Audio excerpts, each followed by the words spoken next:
আসসালামু আলাইকুম রহমতুল্লাহি ওবরকাতুহু।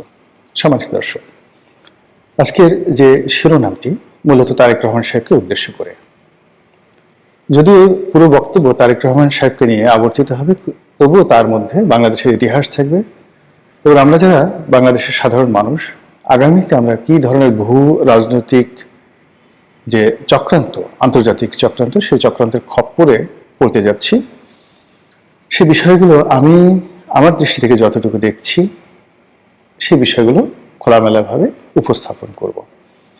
আমার বিশ্বাস বিএনপি যারা লোকজন আছেন তারা অনেকে জানেন, অনেকে বলেন নিজেদের মধ্যে করে, কিন্তু প্ল্যাটফর্মে এসে হয়তো অনেকের বলার সুযোগ হয় না, অথবা এই সমাজে অনেক লোক আছেন যারা আমার সেটে যে বিষয়গুলো আছেন তারা খুব ভালোভাবে বুঝেন, কিন্তু তারপরেও হয়তো অনেকের আমার মতো প্ল্যাটফর্ম নেই বা অডিয়েন্স নেই। তো যে কারণে আমার কাছে মনে হলো যে তারেক রহমান সাহেব, বিএনপি এই মুহূর্তে যেহেতু নির্বাচনে হাওয়া তাদের পক্ষে, আগামীতে যদি কোনো মতে একটা নির্বাচন হয়, একেবারে টেনে টুনে একটা নির্বাচন হয়, সেক্ষেত্রে নির্বাচনের ফলাফল বিএনপির দিকে যাবে, এটা বলতে গেলে একেবারে স্পষ্ট। আর তারেক রহমান সাহেব প্রধানমন্ত্রী হবেন, এটা আরো স্পষ্ট। এই জন্য যে সকল ধড়িবাজ লোক আছে, ধান্দাবাজ লোক আছে, তারা রীতিমতো বিএনপি এবং তারেক রহমান সাহেবের পক্ষে নিজেদের যা কিছু আছে সব কিছু নিয়ে তারা ঝাঁপিয়ে পড়ছে। তেল হোক, তাল হোক, মানে যা কিছু আছে সব নিয়ে তারা বিএনপির পক্ষে ঝাঁপিয়ে পড়ছে। আমরা একটা কথা জানি আঞ্চলিক ভাষায় যে বেশি ভালো ভালো না। অতিরিক্ত মহব্বত, অতিরিক্ত চিন্তা চেতনা, অতিরিক্ত তোয়াজ তদবির সবই বিপদ এবং বিপত্তি ডেকে নিয়ে আসে। আবার বিজয়ের ব্যাপারে যখন মানুষ খুব বেশি, যাকে বলা হয়, নিশ্চিত হয়ে যায়, তখন বিজয়টা তার কাছ থেকে দূরে চলে যায়। এটার অনেক প্রাকৃতিক বিষয় রয়েছে। আল্লাহ যখন আপনাকে কোনো একটা নিয়ামত দেন, এবং কোনো কারণ ছাড়া আপনাকে একটা নিয়ামত দেন,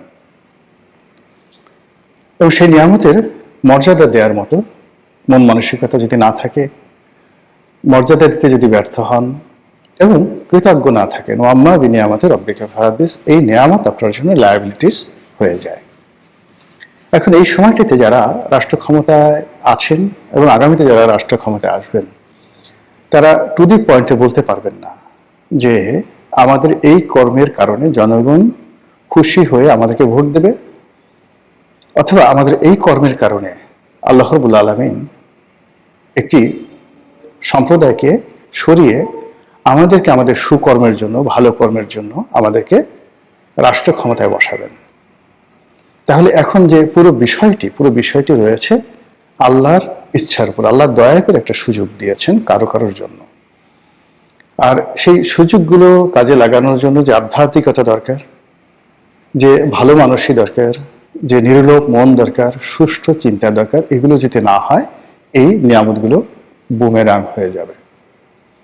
তো সেই দিক থেকে বিএনপি যারা কর্তা ব্যক্তি, তারেক রহমান সাহেব সহ সবাই, তাদের সবাইকে ভালো চিন্তা করতে হবে। মনের মধ্যে কোনো রকম দুষ্ট চিন্তা রাখা যাবে না, কিংবা যাকে বলা হয় যে ঠিক আছে ক্ষমতায় বসে নেই তখন দেখা যাবে, এটা করবো ওটা করবো, না।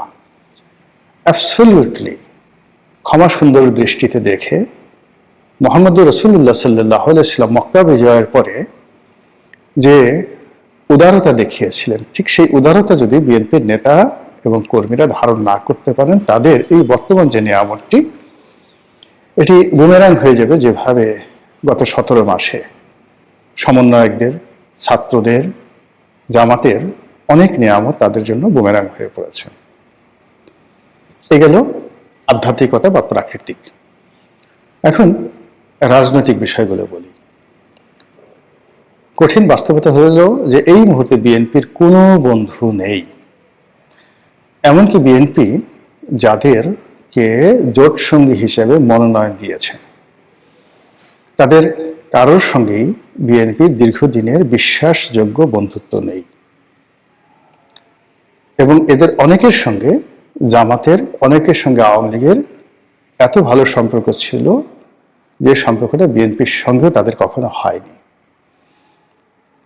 তো বিএনপির ঘরের মধ্যে বোঝার চেষ্টা করুন কারা আছে। 2 নম্বর হলো যে যে সকল নেতা এবং কর্মী তারা গত 15 বছরে মজলুম ছিলেন, জুলুম অত্যাচার নির্যাতনের শিকার হয়েছেন, এটা হলো তাদের প্রধান পরিচয়। কিন্তু সততা, শিক্ষা, দীক্ষা, ন্যায়পরায়ণতা, দেশপ্রেম, যোগ্যতা কোনো একটা বিষয় দলকে এবং দেশকে বিশ্বের মানচিত্রে তুলে ধরবেন বা পার্লামেন্টে তুলে ধরবেন, জাতির কাছে উদাহরণ হিসেবে তুলে ধরবেন, বুকে হাত দিয়ে বলুন তো কোন মানুষটি সম্পর্কে জনাব তারেক রহমান শতভাগ বিশ্বাস স্থাপন করতে পারছেন বা শ্রদ্ধা করতে পারছেন এই কয়েকদিনের মধ্যে দেশে আসার পরে কিংবা দেশে আসার আগে। কাজেই দলের ভেতরে দলের বাইরে বিএনপি বন্ধুহীন, একমাত্র আল্লাহ ছাড়া আর বিএনপি যারা নেতাকর্মী তাদের মন, মস্তিষ্ক, জ্ঞান, গরিমা, বুদ্ধি এবং নিজের শরীরটি ছাড়া তাদের কোনো বন্ধু নেই। তো এই সময়টিতে যত বেশি নড়াচড়া হবে, এটা অনেকটা বালুর বাঁধের মতো বা চোরাবালির মতো, ততই বেশি সেই ডুবে যাওয়ার সম্ভাবনা থাকবে রাজনীতির অঙ্গনে। নির্বাচন খুব সন্নিকটে, কারোর সঙ্গে বন্ধুত্ব দরকার নেই, শত্রুতার দরকার নেই, জাস্ট অ্যাজ ইট ইজ। কিন্তু যে বিষয়টি এই মুহূর্তে বিএনপিকে এবং জনাব তারেক রহমান সাহেবকে ভীষণ রকম ভোগাবে, সেটি হলো ডক্টর মোহাম্মদ ইউনূসের সঙ্গে জনাব তারেক রহমান সাহেবের যে কমিটমেন্টগুলো, এই কমিটমেন্টগুলোর ক্ষেত্রে ডক্টর মোহাম্মদ ইউনূস যাই করুন না কেন, তারেক রহমান সাহেবকে চিন্তা, চেতনায়, কর্মে 100% সৎ হতে হবে, কমিটেড হতে হবে এবং কোনো অবস্থাতেই 19-20 করা যাবে না এবং কোনো অ্যাটিটিউডে যেন ডক্টর মোহাম্মদ ইউনূস এবং তার যারা পরিষদবর্গ আছে তারা নিজেদেরকে ইনফেরিয়র মনে না করেন, কোনো কারণে তারেক রহমান সাহেবের উপর থেকে মুখ উঠিয়ে নেন, মুখ ঘুরিয়ে নেন, সমর্থন প্রত্যাহার করেন কিংবা নেতিবাচক আচরণ করে জামাতের দিকে ফিরে যান, এরকম একটা সিঙ্গেল ডট থাকা যাবে না। আরেকটি বিষয় সেটি হলো যে এই সময়টিতে সেনাবাহিনীর সঙ্গে যে সম্পর্ক রয়েছে জনাব তারেক রহমান সাহেবের, সেই সম্পর্কটি নিয়েও একদম নড়াচড়া করা যাবে না। এখানে শুধুমাত্র তার যে কমিটমেন্ট যাদের সাথে রয়েছে সেই কমিটমেন্টের ব্যাপারে তাকে শতভাগ সৎ থাকতে হবে, মনে এবং মস্তিষ্কে, আচরণে কোনো কিছু দেখার দরকার নাই।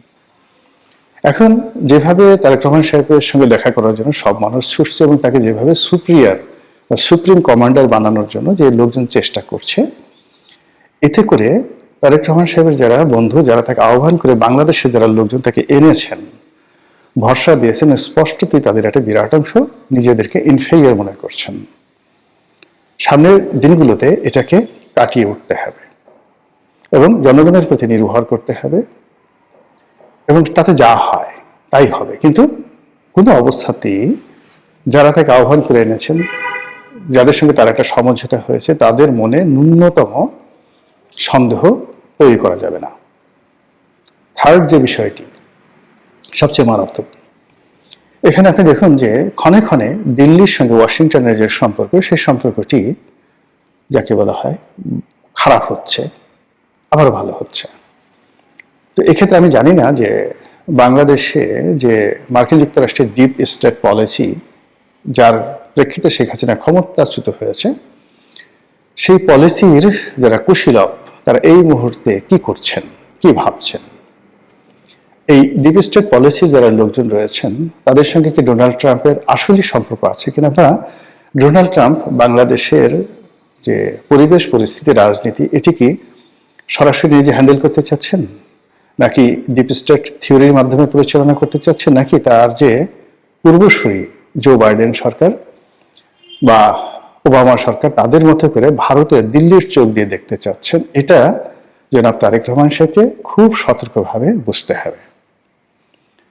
2 নম্বর হলো যে এখানে দিল্লির সাথে তার যে সম্পর্কটি, যেটা নিয়ে খুব বদনাম হচ্ছে, কিংবা আওয়ামী লীগের সঙ্গে তার যে সম্পর্কটি নিয়ে যে সকল কানাঘোষা হচ্ছে, এই ব্যাপারে ন্যূনতম নড়াচড়া করা যাবে না, কোনো রকম নড়াচড়া করা যাবে না, কোনো রকম প্রতিক্রিয়া দেখানো যাবে না।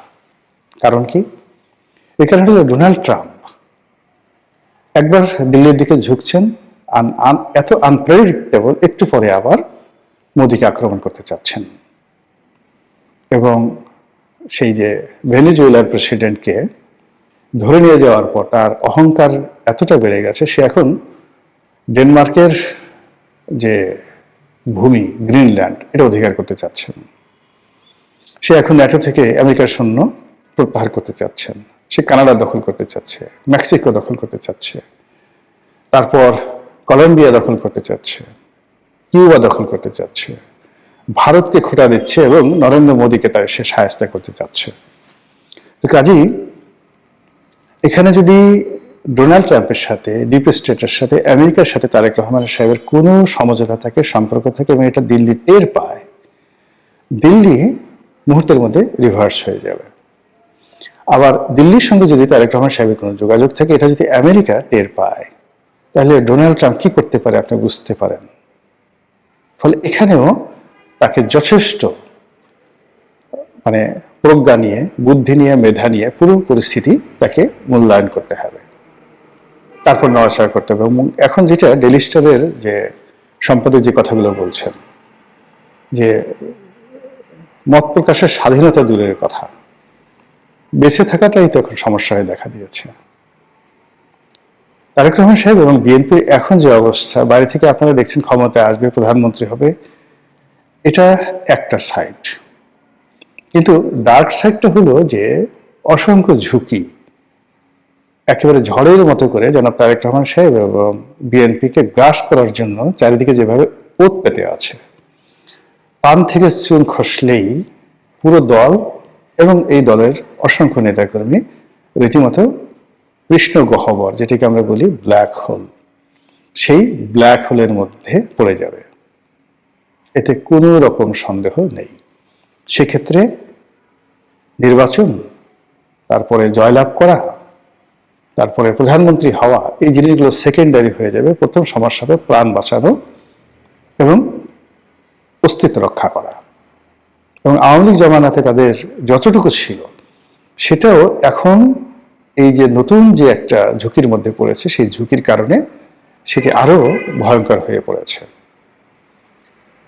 ডোনাল্ড ট্রাম্পকে কোনো অবস্থাতেই বিশ্বাসও করা যাচ্ছে না, অবিশ্বাসও করা যাচ্ছে না, অ্যাভয়েডও করা যাচ্ছে না, ধারণা করা যাচ্ছে না। এবং প্রধান দল হিসেবে তাকে এই জিনিসগুলো করতে হবে। এবং আমেরিকানরা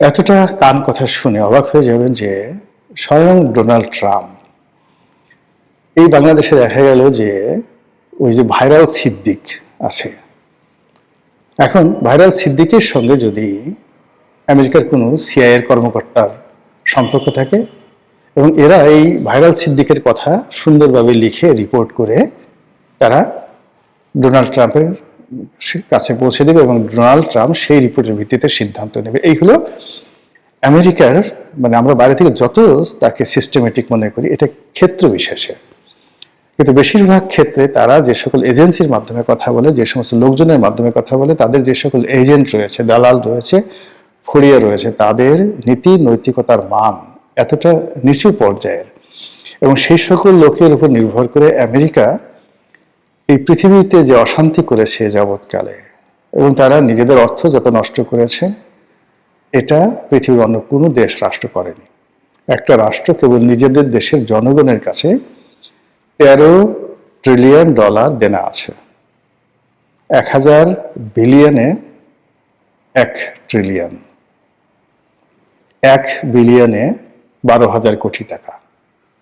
তো 12,000 কোটি টাকা 1 বিলিয়ন, এইরকম আপনি যদি 12,000 কোটি টাকাকে 1000 দিয়ে গুণ করেন, তারপরে আবার সেটাকে 13 দিয়ে গুণ করেন, ক্যালকুলেটর ফেটে যাবে। এই পরিমাণ দেনা তারা এখন আছে এবং এই দেনার এগেনস্টে তাদের কোনো সিকিউরিটি নেই, শুধু ডলার, এটা একটা কাগজ, ডলার তারা ছাপায় ইচ্ছা মতো, এটার বিপরীতে তাদের কোনো রকম বন্ড নেই, শুধু বিশ্বাসের উপরে। পুরো পৃথিবী, আমেরিকার পতন, তারা এখন যেভাবে পৃথিবী চালাচ্ছে, তাদের পতন মানে সারা পৃথিবীর পতন। তো এই যে আমেরিকা মধ্যপ্রাচ্য থেকে তারা উঠে এসেছে, তারপর দক্ষিণ আমেরিকাতে তারা নতুন করে সাম্রাজ্যবাদী নীতি চালু করেছে এবং দক্ষিণ পূর্ব এশিয়াতে তারা নতুন করে মনোনিবেশ করেছে মায়ানমার এবং বাংলাদেশের দিকে। তো সেই ক্ষেত্রে জনাব তারেক রহমান সাহেব যদি রাষ্ট্রের প্রধানমন্ত্রী হন, বা আগামীর প্রধানমন্ত্রী হন, তাহলে তাকে এই আমেরিকার deep state policy, Donald Trump এবং তাদের যে পররাষ্ট্র নীতির সম্পর্কে কারো কথাই নয়, নিজে পড়াশোনা করে তাকে দক্ষতা অভিজ্ঞতা অর্জন করতে হবে। এবং he has to make a huge question about American policy. যখন তার মনে অনেক প্রশ্ন আসবে, তিনি অনেক বিশেষজ্ঞকে জিজ্ঞাসা করবেন যে ভাই এটা কি ওটা কি, ঠিক সেই সময় হয়তো মনে হবে যে তিনি সঠিক পথে আছেন।